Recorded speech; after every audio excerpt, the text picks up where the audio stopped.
Hello, welcome back to From Soft Serve. I've been absent for a little bit, longer than I think I have for months probably. After the 1.0 release of the mod, which I kind of got completely shocked by the response, and like 40,000 views on the announcement video, and then Lobos was playing it, Prod was playing the mod. So it's been pretty insane. Appreciate all the support, all the homies that have been with me for so long. It does mean a lot. I was pretty like, whoa, and then I was focused on like updates to some of the bugs that people found in the 1.0 that I knew obviously bugs were still existing. Some that I didn't know about, and some that are like, no, hopefully those aren't as noticeable. But so I've been knocking out some of those. I think we're on version 1.02 right now. I think there's going to be another patch soon. I say I think, but yes, there will be. There's some more bug fixes. Today's video is about adding ray tracing to the mod. And not in, I hope people, I'm going to make sure the title is clear, that like not clickbait in this way, that it is maybe not what you're expecting, as in that amazing or cool, but it is using the damp RT reshade shader by Zentient, and it's really like a performant post-process. I mean, post-process-ish. It's using the depth buffer, and it is actually, but yeah, it's not like your built-in ray tracing, but it is still very cool. So you'll see over here I have my reshade, which I do have a reshade for the mod that I have up on the listing for it as an optional thing. It basically, you'll see that it adds MXAO, which I think in this case I actually don't need the MXAO. That will actually save me a little bit of performance, because damp RT actually builds in some of the ambient occlusion as well, but it's mainly for GI, or global illumination. And right down here it's actually called Zentient Damp RT Depth-Aware MIP-Mapped Ray Tracing. Is a shader built around sampling MIP levels in order to approximate cone tracing in 2D space before extrapolating into 3D. So yeah, I'm not going to say I 100% understand all of that, but essentially it is a very performant way, and you'll see I'm still hitting 60 FPS, but let me flip it on or off in some settings where I think you'll notice the difference, and we'll kind of play around with it. Currently you'll see I also have like a vignette on. I'll turn that off. But now we just have the Immerse Launchpad, which you'll see, the reason why we're using the Immerse Launchpad, that's used for like the Marty McFly's related MXAO and other shader-based things.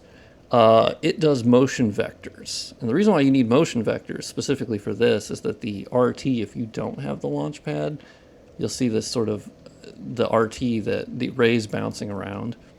You'll see this little ghosting. So the motion vectors is how they can temporally like get rid of those as best as possible. But let's turn it on or off so you can get a good sense of like what it's adding to the scene. So you'll notice here with the torch illumination, this is with it off. We do get like, a general illumination here from the torch with the point light that is being, manually placed.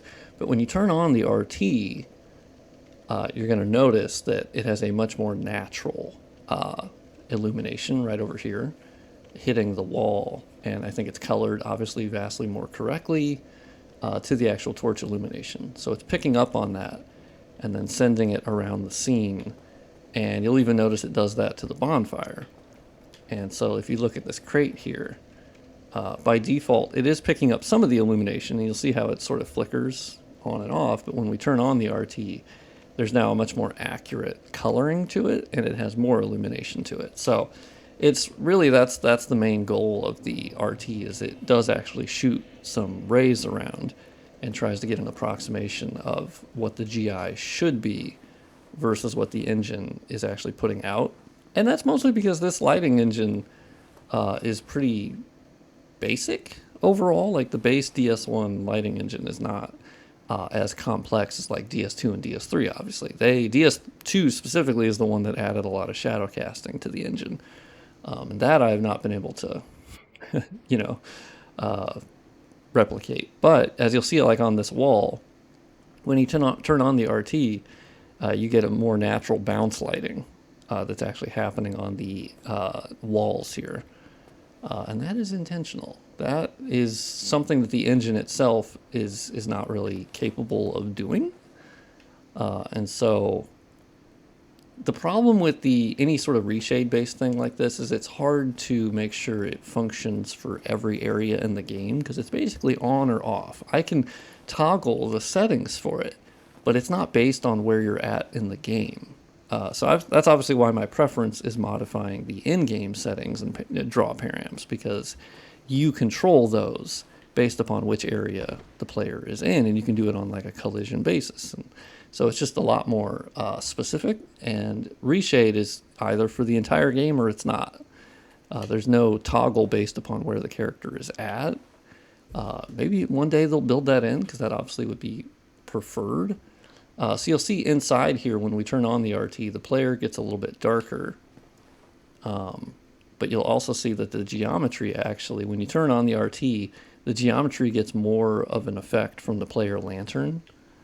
And it actually sort of represents the light that should be hitting it more naturally from that player lantern. So there's just small things like that. We'll go to some other areas. We'll go to Firelink Shrine after this. And so once again, you see, specifically on the bottom part of the wooden structure here, when you turn on the RT, you'll see it gets bounce lighting from the actual sun here. And especially at the bottom in this wall, also gets some bounce lighting from the sun.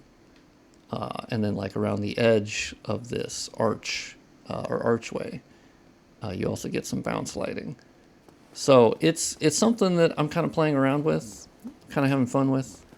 I've always wanted to add RTGI in some fashion, because obviously I had subscribed to Marty McFly's, the Discord and the $5 a month to get the RTGI. That's the most known reshade shader for RTGI. I personally have never gotten many results out of that. Not to mention, you had to pay for the Patreon to get it, so it didn't really make much sense to add it to a reshade preset, because then people wouldn't be able to get it, right? They'd have to pay for the thing. So that's why I love Damp RT is free and openly available and on GitHub. And so I'll have a link in the description. I do plan on tweaking a little bit more and then updating it to the reshade preset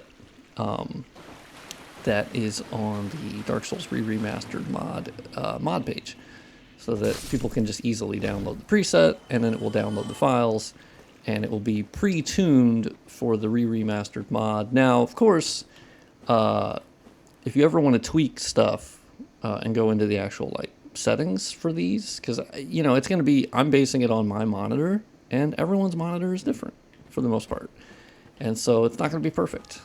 You can actually go in here and tweak it yourself. You just have to turn off performance mode, and so yeah, basically you turn on performance mode when you're done tweaking, and you get better performance. Also, I'm noticing, there's little artifacts on these bushes. Oof. Okay, well, I'll have to look at that. Oh, they're floating too. God damn it.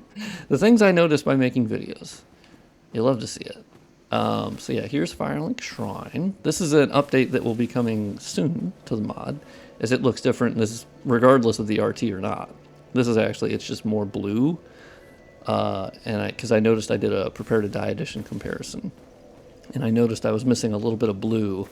And I also toned down the brightness just a tad, so it's a little bit darker in Firelink. Just a tad. It was a little too bright. And these are all the little tweaks that I'm making. I just really want to nail it. And so yeah, you'll see the RT gives just a little bit of bounce lighting to a lot of the environment. I think it's going to be personal preference. That's why I love that the reshade preset is totally optional, and you can just play the mod on its own without the reshade, and you'll be just fine, and you'll have a great time. But then for those, oh yes, this is a great example. So if you look at the little stone, steps that are surrounding the bonfire, and if you look right here where the foliage is, and then the stone, you'll see it is getting some of the illumination from the bonfire. But when you turn on the RT, you'll you'll notice the bonfire gets a lot brighter right around it since it's right near the illumination itself, and then we get a much better effect, much more natural looking. And so really that's just, the RT in general is to make sure it's more natural. So let's see, there's been a weird controller thing that happens. I think it's with DSR Gadget. So anytime I do this, it ends up getting a little wonky looking. Or not wonky looking, what I mean is when I use my controller, I'll start attacking. There's something to do with the controller handling. Let's go to Sen's Fortress. I think looks pretty cool. Let's go to Sen's Fortress to check it out for a second. Okay, so here we go. Yep, so here it happens again, where every time I let off the thumbstick, it now attacks. I think it has something to do with DSR Gadget. There's some problem with the actual handling of the controls. Yeah, let me unplug my controller and then replug it in and see if that actually fixes it. No, it did not. Okay, so we're just going to be attacking for a little bit. That's fine. But yeah, as you can see, when you turn on the RT, we just get a much better, I think, approximation of the coloring for the illumination that should be coming off the bonfire. And then you also will get some bounce lighting. And so let's try to run out of here and see if the controller mess up. Also, don't worry about the cursor. That's because I have the reshade menu pulled up. Oh, I didn't even realize that. Shit in my ass. God damn it. Yeah, there's a draw group issue that most people hadn't noticed because they'll run out of it like this. Oh, wow. God damn it. Okay, well, I gotta fix that. I think it's that? Yeah, there's something up there that's rendering it later. Oof. Okay, let's see if I stop attacking. Thank you.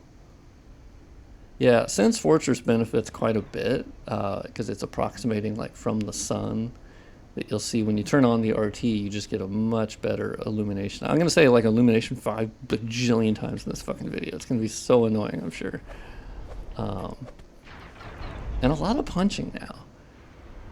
And yeah, so I think it just really cranks up the correct coloring that should be happening from the sun. Now there's one other aspect of this. It's called, it's actually like a additional part of the damp RT. Because there's SDIL, that was an older form of damp RT. It's called ZN Local Contrast. And so you can see turning that on gives you just a bit more color. So that's personal preference. You can certainly do that. There's actually really cool stylize options. So you can get into this pixel look. Oh, I haven't even tried this one. We're in the goddamn Matrix right now. Oh, that's cool. I like that. Yeah, there's some really cool stuff you can do with that. Vort HDR. There's a whole lot of extra things, and I've been kind of tweaking and anything additional that I feel like is best done through reshade that in-engine wouldn't be the best, I guess.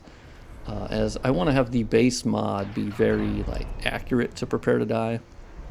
And a really good experience. And then if anyone wants to go above that, above and beyond, there's the reshade, where you can get a little bit extra visual flair.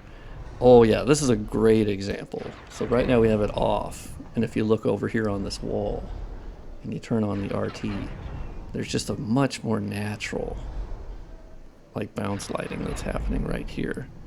It's very subtle overall, which is what I like. It's very subtle. I don't want it to be world breaking, but I think it has a nice look to it. So I'm trying to find a good balance that matches the aesthetic. It doesn't ruin the original look, and it just enhances things, but it doesn't ruin some areas. So it's a very difficult balance because it has to be for the entire game, right? And so that's what I'm still kind of going through. But once again, this was kind of just a short video of something I'm working on. Oh my god, yeah, I love that. That's great. Yeah, loving that. Loving the bounce lighting we're getting here. But yeah, so still working on bugs. You can report bugs in the page for Nexus, and it's been pretty crazy. I think we're probably past, we're past 20,000 downloads on Nexus for sure, although their download statistics stopped working like 2 days ago, so we're probably way above that now. I think we're going to get onto the first page on Nexus very soon, and then it's just going up from there. It's absolutely bananas, the response that I've gotten. Unbelievable. So I want to thank you guys again, the early YouTube homies that have been here for me the whole time. It's pretty crazy. So I'm going to keep working on it, more bug fixing. There's more mesh edits I want to do, and I eventually do want to replace the trees officially with better trees, better than my previous method of replacing them, and then I undid that. So I'll work on that. And then there's some texture UV mapping issues from the base game that I need to fix in different areas. And Blender Soulstruct is going to keep getting updated, which then ups my ability to edit things, and collision fixes and a lot of different things. So yeah, still working on the mod. And yeah, hopefully you're excited for more updates. And I really appreciate you guys sticking around, and more videos to come. Probably some Dark Souls 2 mod progress. Bearer of the Curse is still happening. It's mostly with Yozora at this point, but I am consulting and on filter editing and different things. So that's still happening. My Second Sin mod still exists. It had that new version. I haven't done an update for it since because I've been focused on DSRR.